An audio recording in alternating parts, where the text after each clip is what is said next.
Here. Color guard. Forward. March.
Fall out.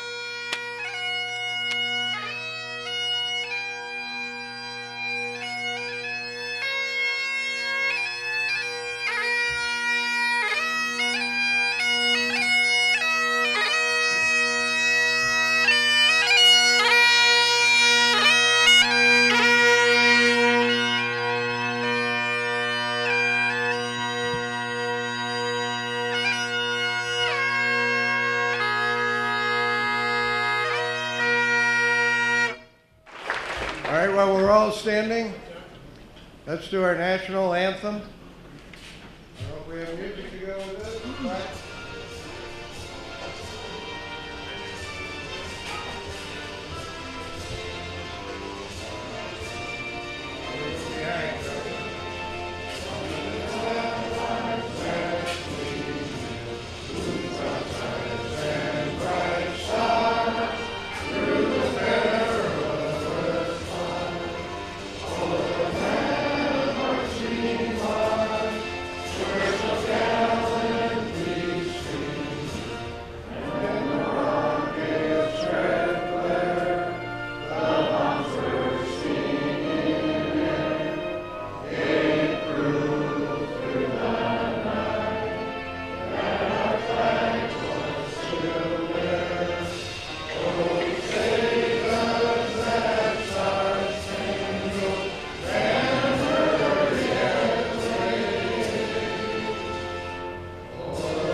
I salute all of you. So, folks, if I can get your attention just for a couple of seconds before you head to the table, I want to say thank you for coming tonight to the 4th annual Cheers for Our Veterans. And as we get ready to eat, I am Scott McKay from 95.9 The River. And before we head to the food line, I would like to take a moment to ask if there is anyone from the Army here tonight. Please stand. Anyone from the Army, please stand tonight.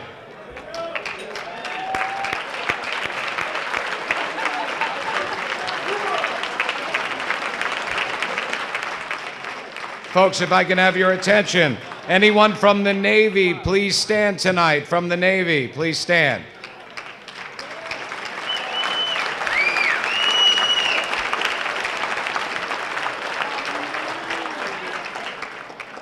The Marines, please stand.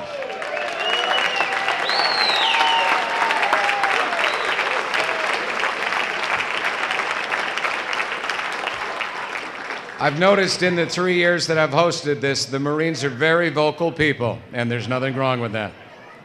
Air Force, please stand.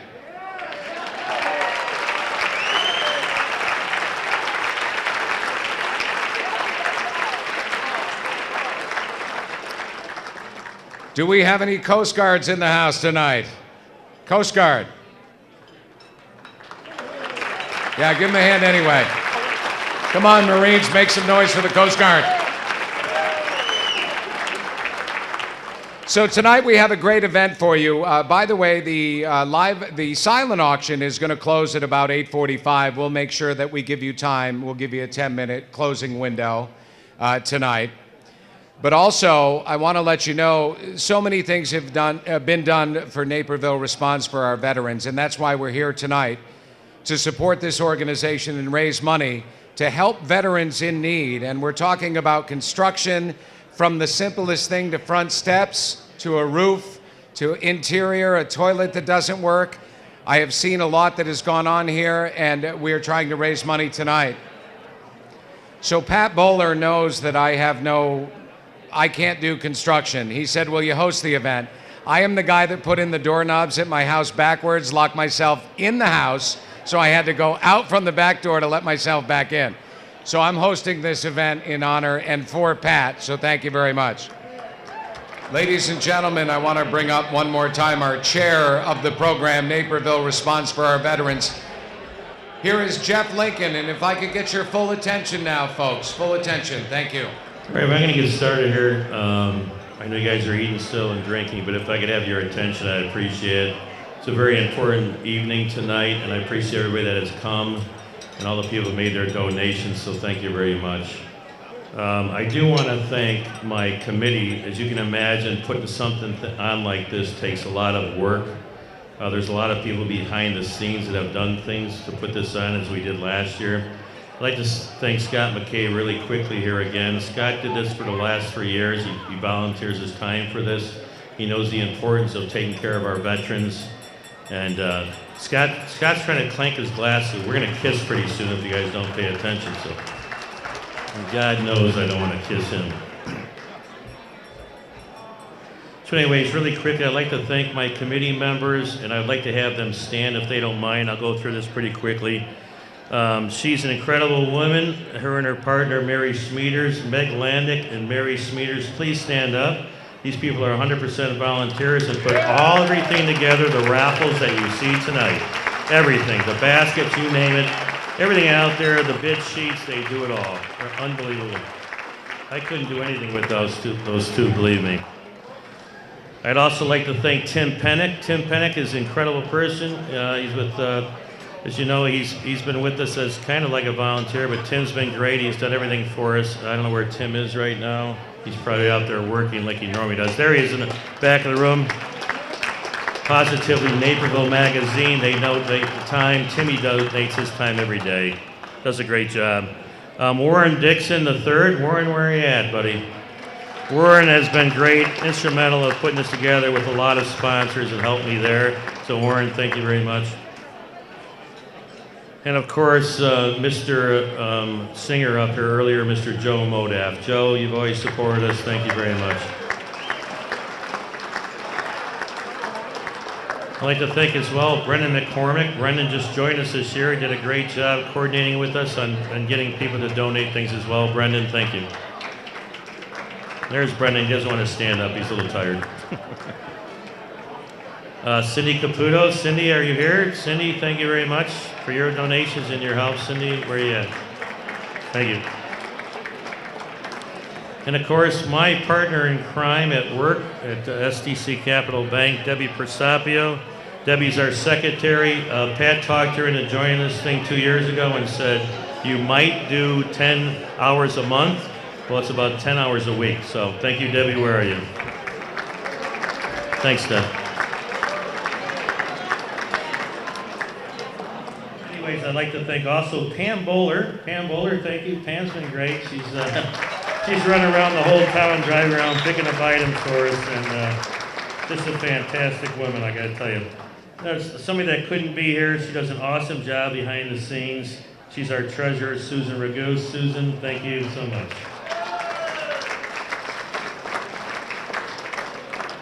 So thank you all for everything you guys do for being here this evening. I would like to introduce a good friend of mine and our president, Mr. Patrick Bowler. Patrick, can you come up here, please?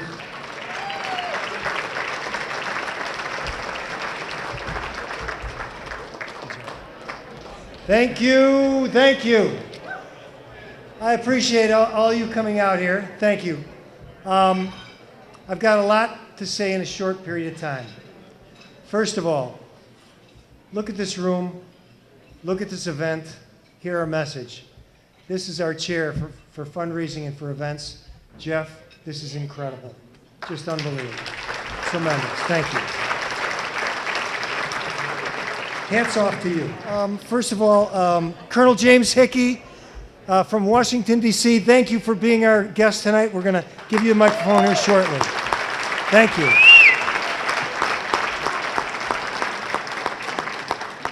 And his family, thank you for coming, the Hickey family. Maureen, I didn't get a...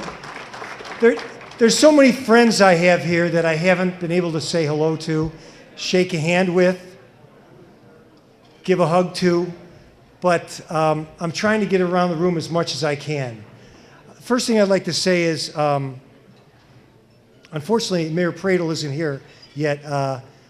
He said he was going to try to make it. I hope he still does. When we put this program together, we went to one of our largest donors, who is Rich Grimley from Naperville. Rich and Diane live here in Naperville, and Mike Verlenick and his wife Michelle live in Naperville. They're both with Rexham. I said, you know, we're looking for a presenting sponsor. Rich says, how much, Pat? How about 10 grand? He goes, all in. That's Rich Grimley. He's our presenting sponsor. Rich and Diane, Mike, Michelle, thank you. Because stuff like that.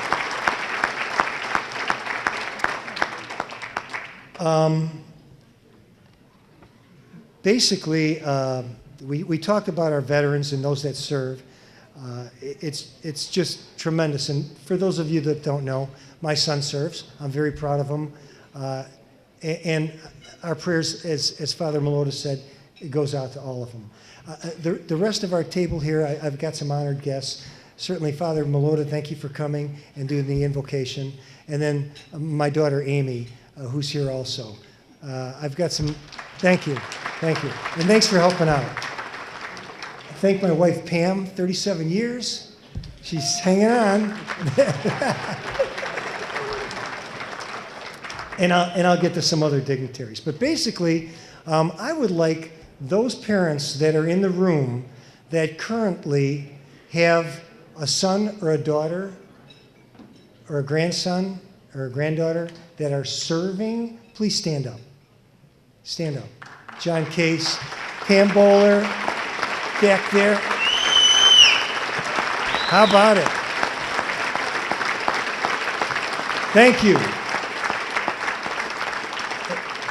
And by the way, that was Deb and Bill Rickert back there. They're double duty. Both their boys are serving. So thank you. All good.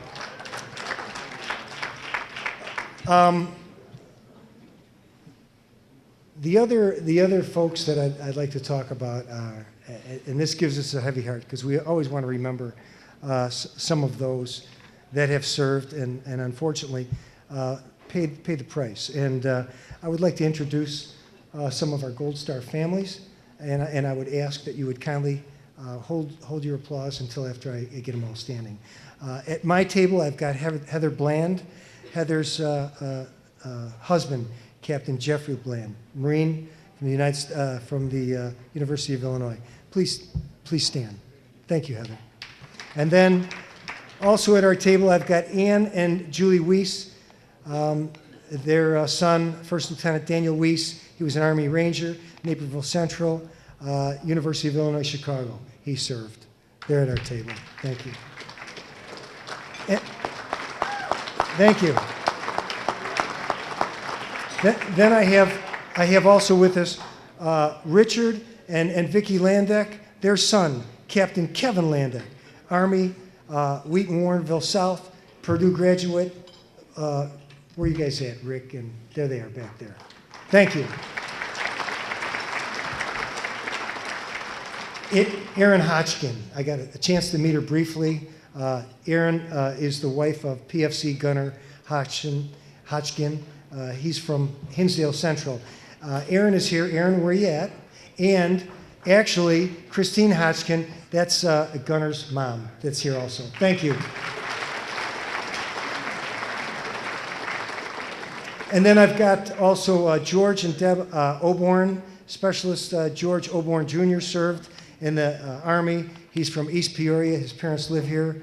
Are they the Oborns here? I know there they are. Thank you. Thank you. Thank you for coming. And thank you for your service.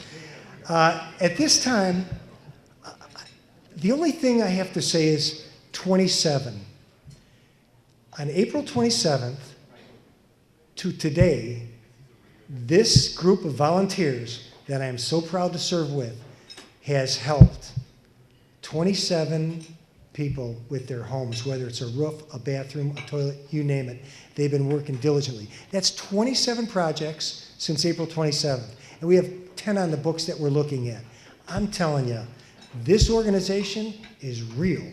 We help people. We make veterans feel very, very comfortable in terrible, terrible conditions. So I want to thank you. Now, because you're here at this event, you're part of our organization. You've given something to us to go out and help that veteran in need. And you know what? I want all of you to go home tonight, and after you say your prayers, you can go to bed and think, God, we didn't realize how many veterans that we've really helped just by being here and celebrating with us. Because you know what? This is my town. This is our town. This is Naperville. And we love being patriotic. You got it? Roll the flag. Thank you. Now, at this time, I'd like to play a film presentation about our organization, so enjoy.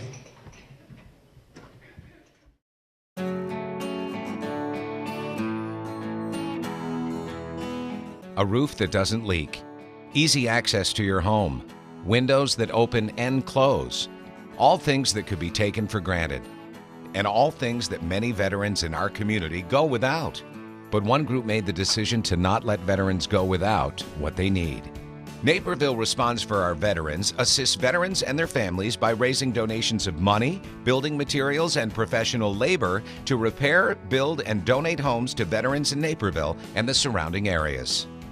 The group's main focus is to help with construction-related issues: roofs, bathtubs, ramps, sidewalks, and small repairs. It started probably 5.5 years ago when a group of volunteers got together thinking we could do a lot for veterans that were coming back from Iraq and Afghanistan.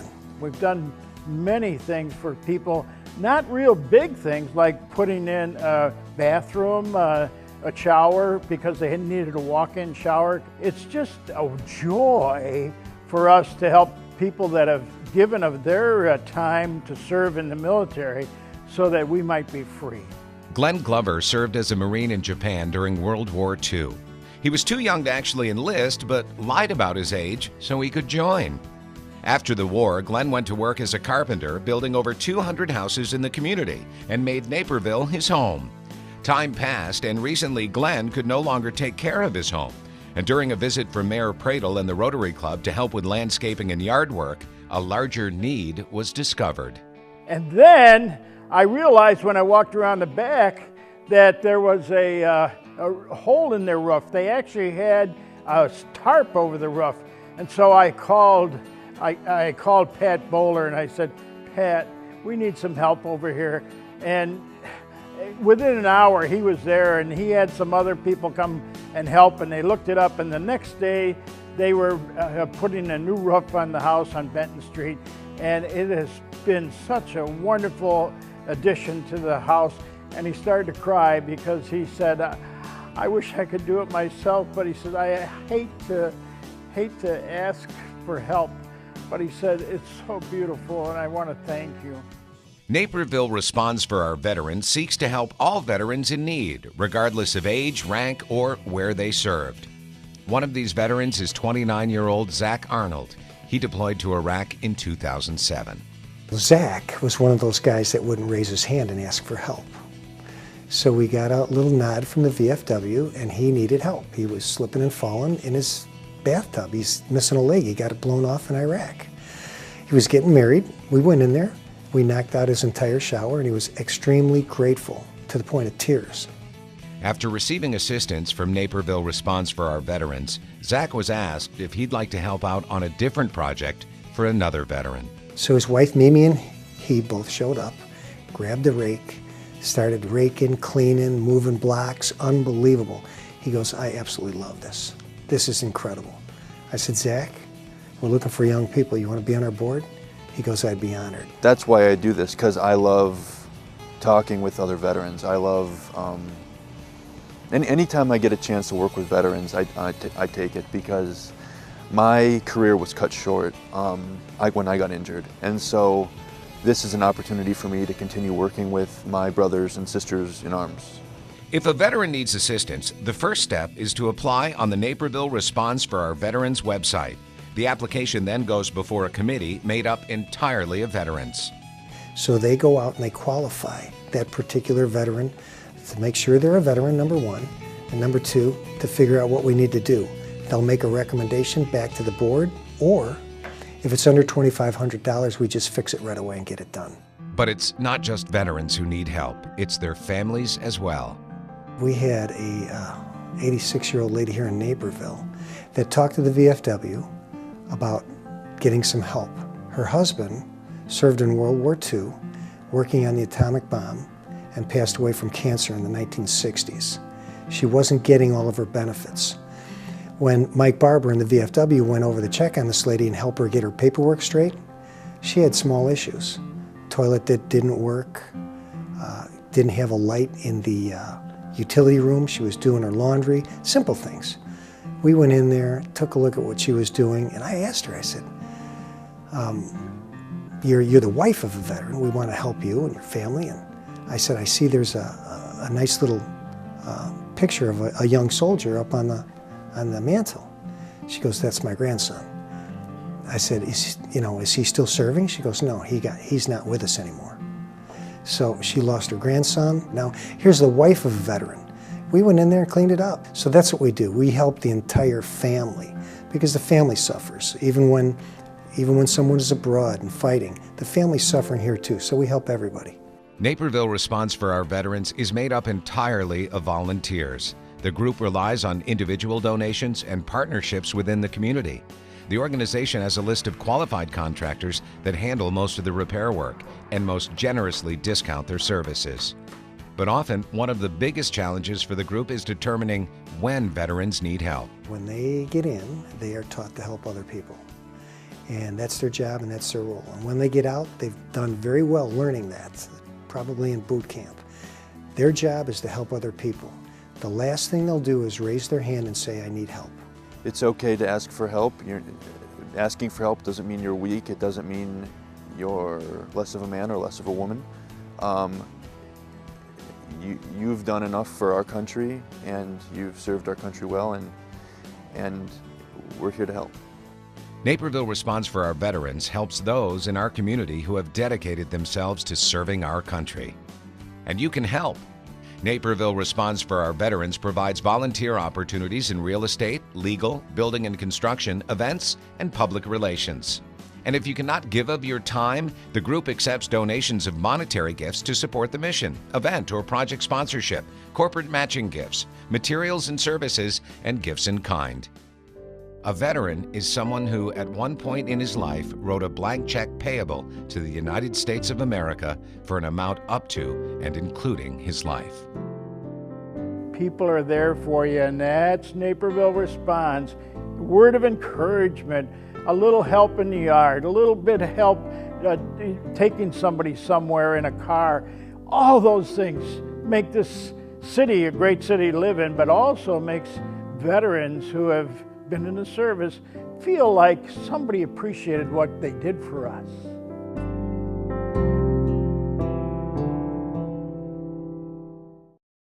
Please give a warm welcome to Colonel James Hickey.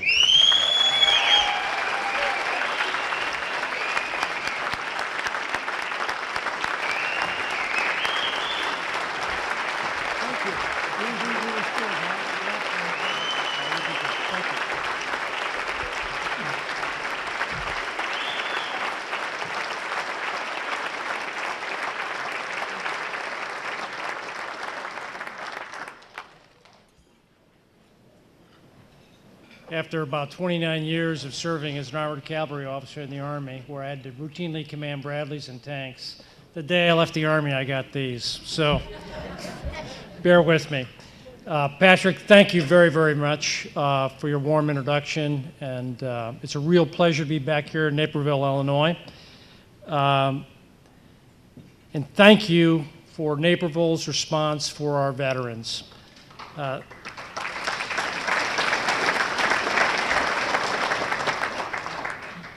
I'm really happy to receive your invitation. I'm honored to be here, and I'm going to take the next few minutes to share a few ideas with you.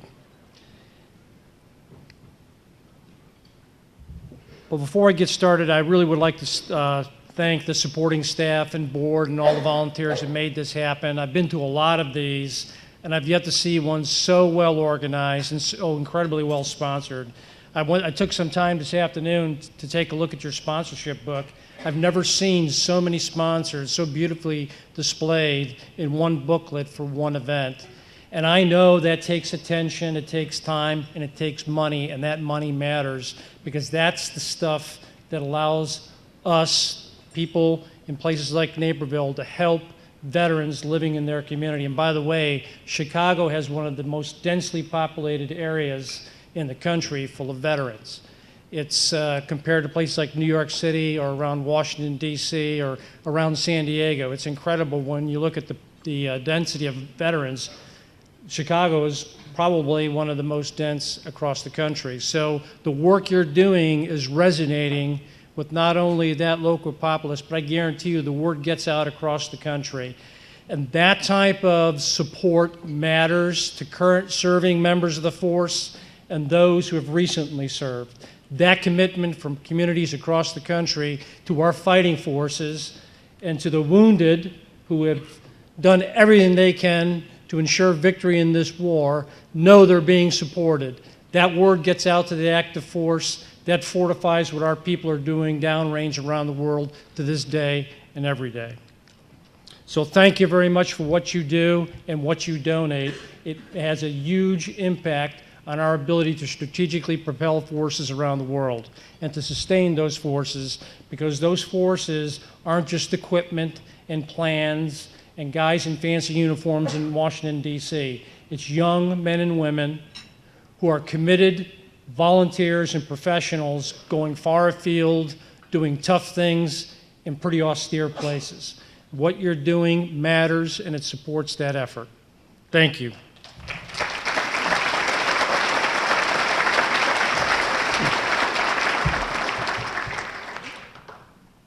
Couple ideas. The idea of trust, commitment, and loyalty. I think everybody in this room knows what those words mean, and I could tell you what you're doing embodies those words.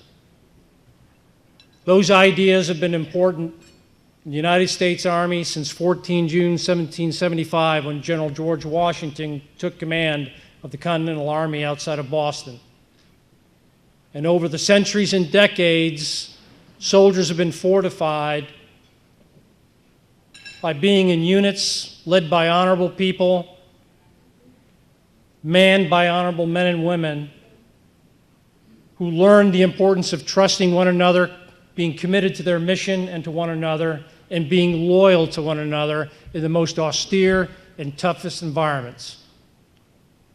That's being played out today in Afghanistan and, yes, Iraq. I just returned a week ago, Thursday, from Afghanistan, spending about a week and a half in some pretty austere places, looking after some of my employees that are out there supporting some of our most important strategic locations in that pretty tough place.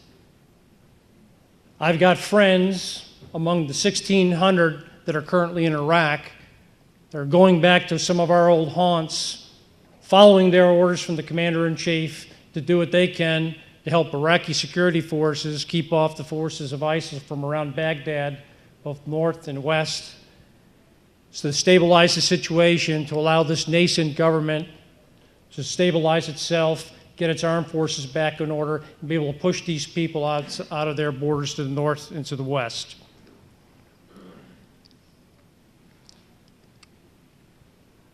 Back in September of 2003, it's hard for me to believe that was over 11 years ago, I led a combat patrol north out of Tikrit. It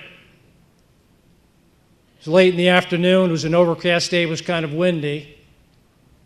We were moving north towards the town of Beji. We had a couple important missions to execute that night. I wanted to be there with 3rd Battalion, 66 Armor. I knew we would be busy out to the first light of the following morning. But as things happen in combat, they just don't go as planned.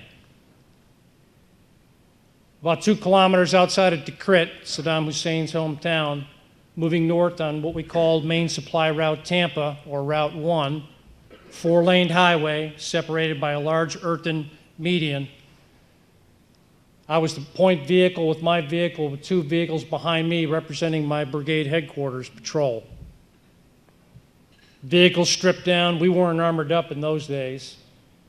We just moved fast, carried lots of weapons. When we gained contact, we returned fired and turned into the enemy. That was the SOP, or standard operating procedure, across the brigade, my patrol included. As we moved north, we spied a friendly patrol coming down from the opposite direction. You know, the Army calls it contact, very austere word for holy shit, I'm getting shot at. But when you're in combat, you develop the sense. You could feel it in your gut a fraction of a second before your eyes, ears, and brain register it. The point vehicle, the lead vehicle of the oncoming friendly patrol, disintegrated into a cloud of grayish, yellow dust. The sound was overwhelming, as it always is. The sound of small arms ripped over our head, an afterthought. Sergeant Drish, my driver, immediately turned into the explosion because that was our drill. Sergeant Major Larry Wilson behind me led the second vehicle off to my right flank and secured the far side of the stricken patrol. The stricken vehicle quickly moved through that large gray ball of dust and smoke and debris, clearly out of control, careened from one side of the road to the next, and came to rest the west side of the road, oriented south. The driver stumbled out of the vehicle and collapsed onto the road. The vehicle commander simply fell out of the right side of the vehicle. His lower body, what was left of it, was inside the vehicle. He took the brunt of the blast. The front of the vehicle was absolutely ripped into shreds. The ground was covered with motor oil, coolant, and brake fluid. There was nothing left of the front right rear wheel or the hood of the vehicle. Miraculously, the vehicle wasn't on fire, and the men riding in the back weren't affected by the blast. Sergeant Drish and a couple of men from my vehicle, both of whom were combat lifesavers, as we call them. We call them, World War II, they would call them medics. They were just GIs who were skilled in taking care of wounded on the battlefield, grabbed the aid bag, went up to the stricken sergeant, and began to plug the multiple wounds that covered the right side of his body. Sergeant Major Larry Wilson secured the immediate perimeter. I instinctively sent a contact report back to my brigade headquarters. Raider Base, Raider 6, contact, wait, out. That way, alerting to my brigade that we were in contact and more would follow. I followed it up with a quick report, 2 clicks north of the Chevron, IED, stabilizing the situation, more to follow, out. Roger, Raider 6. That's all I had to say. And actions were set in motion across the brigade. I didn't have to say much. I trusted them. I trusted Sergeant Major Wilson to secure the perimeter, Drish to take care of the wounded, and that poor sergeant from the 173rd Airborne Brigade, a sky soldier. What he was doing in my brigade area, I had no idea, and it didn't matter at the time. That poor man was in a different place. We knew he was alive because he was moving and trying to talk. It wasn't quite clear to me at the time whether or not he'd make it, and quite frankly, I had other things on my mind. But your brain works at different levels in situations like that. I distinctly remember the broken pavement and his blood, dark and hot, filling and pooling in those broken pieces of pavement. That was before we were issued tourniquets and compresses full of coagulants that would stop bleeding on contact. We had good old-fashioned pressure field dressings that my soldiers knew how to apply, but we were just running out of bandages. All this was happening very, very quickly. And I have to say, my mind was on the mission up north. We've got to get moving. But off in the distance, I could hear the whine of a 113 A3 armored personnel carrier coming up from the south. 2 Humvees full of infantrymen from Charlie Company, 1st Battalion, 22nd Infantry, or Outriders, securing that M113 armored personnel carrier painted to be an ambulance with your normal Red Cross on the side of the vehicle, like a big old target. That vehicle pulled up across the way, dropped its ramp, and a couple medics got out and immediately took over from where my soldiers had started. Those 2 Humvees disgorged probably 20 infantrymen from the 22nd Infantry Regiment. Infantrymen are incredible things to see on the battlefield. Their job is not to evacuate wounded. Their job is to go find things, close with it, and kill it. And that's exactly what they intended to do that afternoon. Heavily laden infantry, the smell of gun oil, sweat, and the ammonium smell of freshly unpacked ammunition. That's the type of stuff you remember. That's the type of stuff where when you see it and smell it, you know you're secure. And God help the enemy if they get in their gun sights.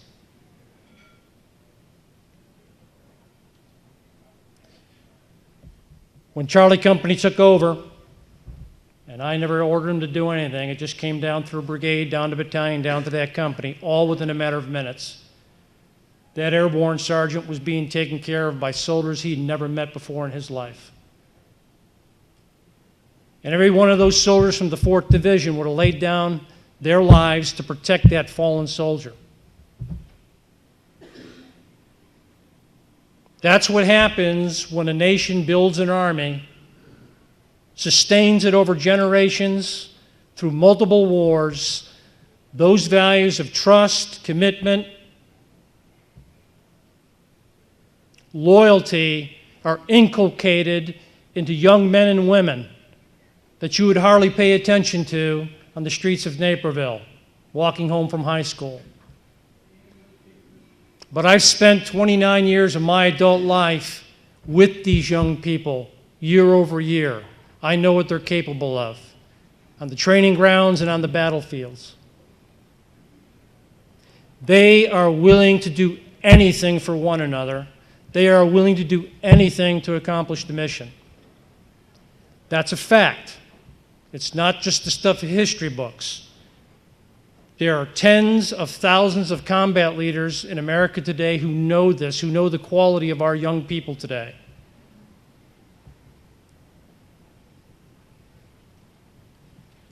What you do in this community to care for the veterans, especially the wounded, and the families of the fallen, is hugely important. Come 1 January, we'll have 9,800 American soldiers, Marines, sailors, airmen left in Afghanistan. They're going to be backed up by tens of thousands of contractors, Americans. The forces will be reinforced in Iraq. The fighting is not over. The danger is not over. We're going to have to go back to the well and ask more young Americans to enlist in the Marine Corps, the Army, and take the fight forward afield. We've learned a long time ago it's better to fight them on their ground than on our ground. But we got to be able to propel young Americans and sustain young Americans overseas to do our bidding. And when they come back broken, in some ways less obvious than others, we as a community got to stand up and support them. This organization is part of a larger fabric of organizations across the United States, and I've seen them. It's a very strong fabric. It's committed because you could see these young people in your communities. You could see these families in your communities.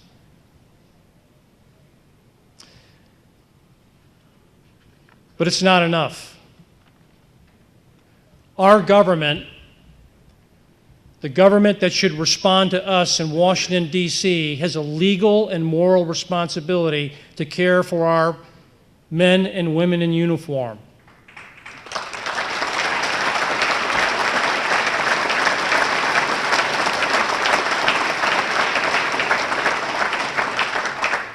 Our politicians can talk about sequestration, diminishing budgets. Our Army can be brought down from 580,000 to 480,000 and south of that before long. And there's always good reasons to advance those arguments. We understand that. Our Veterans Administration is paid for and manned to take care of our veterans. Our country today has over 20 million living veterans, 6 million of whom are veterans of the wars, from the Gulf War to Operation Enduring Freedom in Afghanistan and Operation Iraqi Freedom in Iraq. 7 million remain from the war in Vietnam. Over 1 million remain from the Second World War. These are all Americans who've committed everything to defend their country in their best years of their lives. Many of them need help. We need to keep our elected representatives on notice.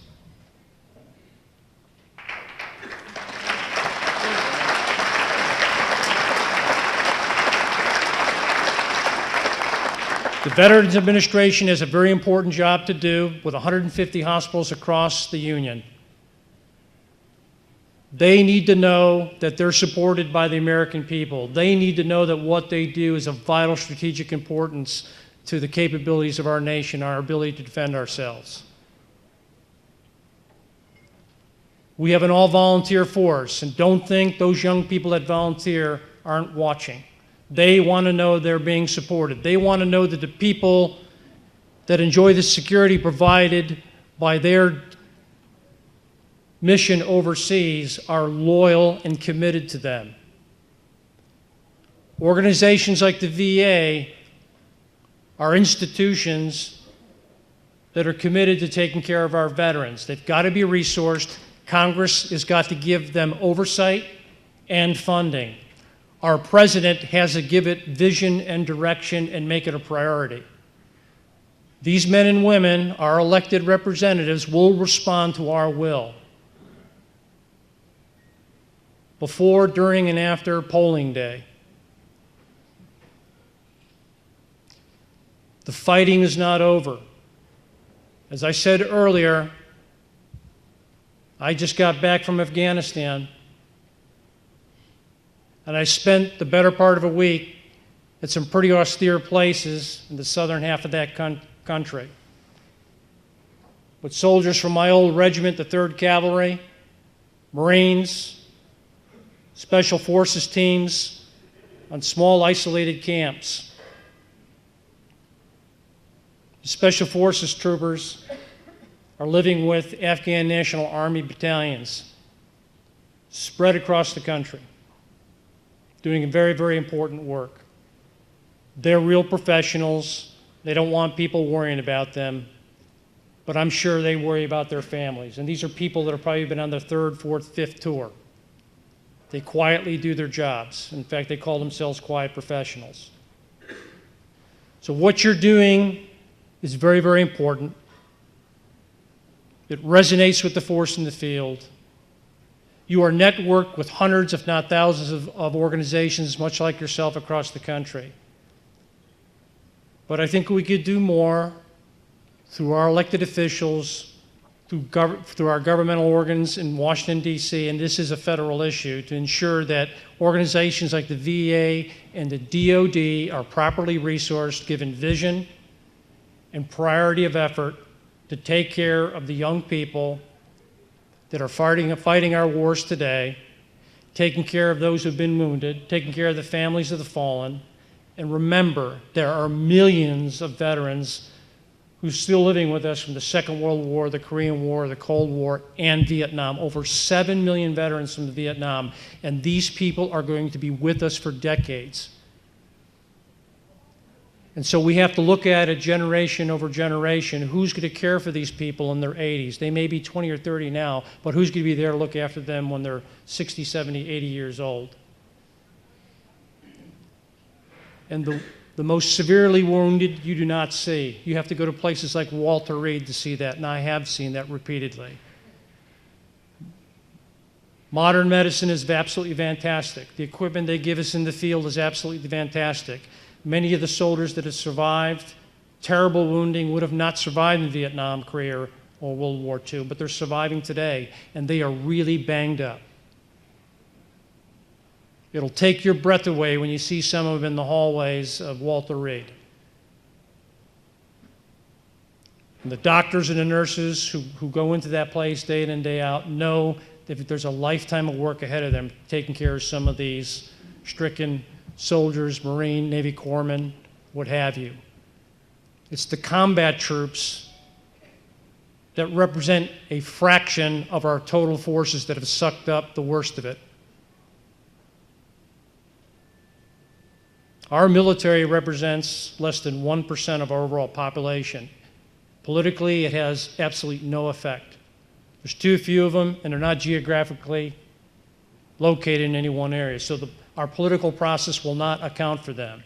It's going to require the American people and grassroots organizations in patriotic places like Naperville to tell our elected officials this is a priority for the American people, to take care of the volunteers who've gone forward to protect our way of life far afield in tough, austere places. And ladies and gentlemen, it's not over. So with that, thank you very, very much for what you're doing. It's a real honor to be here tonight.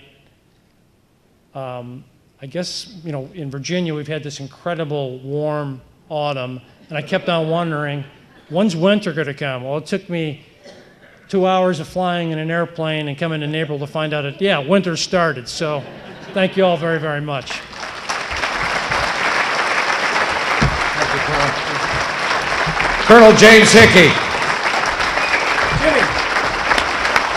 And on behalf of Naperville Responds, the local business that we would like to give an award out to is the Irish Way. So, if someone from the Hickey family could come up and accept this award. Yay! Come on up. Here comes Sean.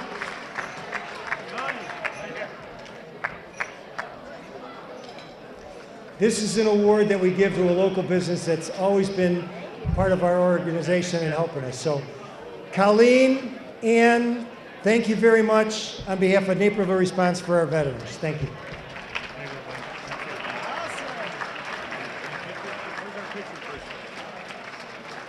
She's gone. The next award. Oh, Ann's coming up. Help Ann. Get the chair. I don't know where the cameras are, but we're good. Yeah. Can you help Ann down? Thank you, Ann. Thank you, the Irish Way. And the Hickey family. Oh, all great.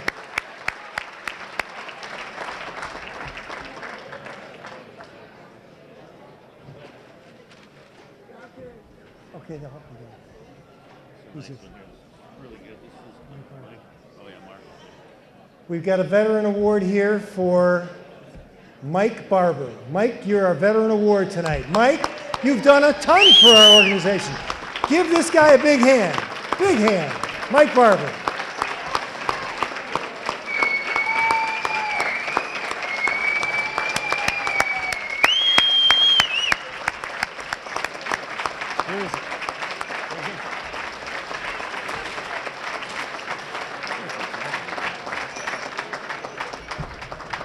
Wow, you guys.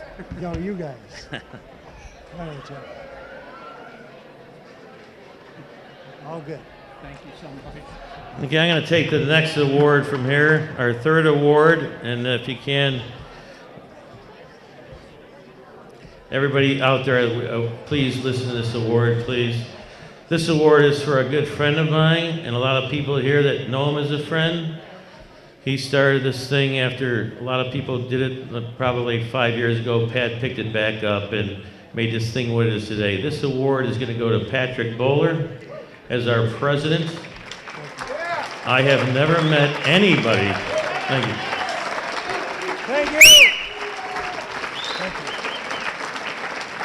I'd like to just finish by saying that I have never met anybody so dedicated to what he does. And luckily he's got a great wife named Pam that tolerates his butt. So anyways, he inspired me to join this, Debbie Prasapi and a lot of other people. He said, hey Jeff, I need a little hand here. We're trying to help some veterans out. You know, I know you know a lot of things about raising funds and doing things like that. And within probably 15 minutes at Quigley's Pub, I was in. But Pat's very good at doing that with people, so as you probably all know. But anyways, Patrick, I just want to say as a friend, I'm proud to be your friend. I know a lot of people in this room are. But all of your hard work and your dedication is just incredible, my friend. Thank you. Thank you. Jeff, thank you. Thank you very much. Thank you. Thank you. Thank you. My gosh. I'm not even on this committee. No, you're not on any committee. I'm sorry. I forgot. Actually, what I wanted to say to you people is this. Pat Bowler, for as long as I've known him, since I've joined this association, he tells me every time, Jeff, I am not on this committee. And every time we have a meeting, he has more input for his person that doesn't serve a committee than you ever want in your committee, trust me. Thank you. Thank you, everybody. I accept this award on behalf of the board of directors that I've worked with that have built this organization, those that are still on the board, those that have left, our honorary board members, our city council, our town. I accept this award on behalf of the veterans all over this country that have fought for my freedom and the freedom of our country. I accept this award on those that are serving, like those Marines that were here and Staff Sergeant that's still here. I accept this award on behalf of my family that's given me the time to put into this, and on behalf of all you people that have sponsored events like this that make life easier for veterans. One more thing. I accept this award on behalf of my son, Captain Kevin Bowler, United States Marines. Yeah. Thank you for coming. Thank you. God bless America, land that